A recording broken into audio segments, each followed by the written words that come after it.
What did the ResourceKraft system do for us? Well, we were able to zone in on areas with structured tagging of the energy use. We could look at different areas in the building.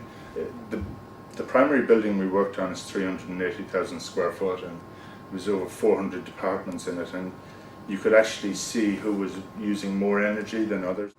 We also had priority event notification. If you had a blip in the system, or if you had a power failure, you could interrogate. You had a lot more live data. You could go in and find out where the issues were.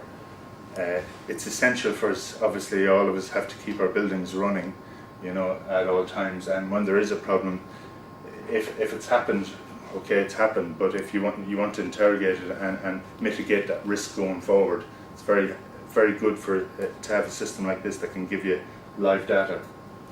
Okay, performance analysis and reporting.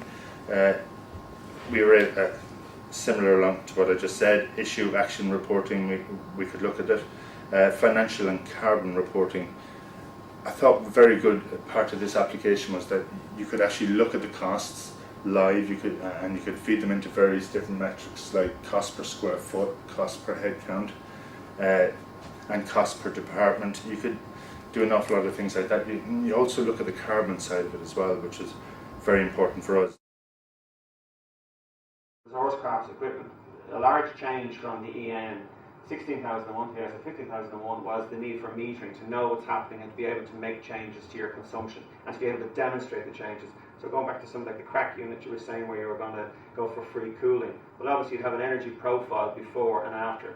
So with something like the ResourceKraft equipment, you're able to see the change in consumption patterns. So it's really useful detailing in there on that side. So again, absolutely you cannot manage something if you're not measuring it. And it's the same message Paul was giving earlier on. How do you hope to? You don't know what's going on. What this gave us was the ability across 350 sites to have a smart meter in, looking at the oil, the gas, the electrical and the water where appropriate. And from that we were able to produce league tables to see who the stellar performers were, who were the people that were taking it seriously. And I have to say all the business owners, what we would have as regional service managers in Ireland, who would have a region under their, so it could be 20 branches or 25 branches under their stewardship. They were very excited by this because the competitive bid came out and they wanted to be able to make the change and then witness the impact of that change on this system.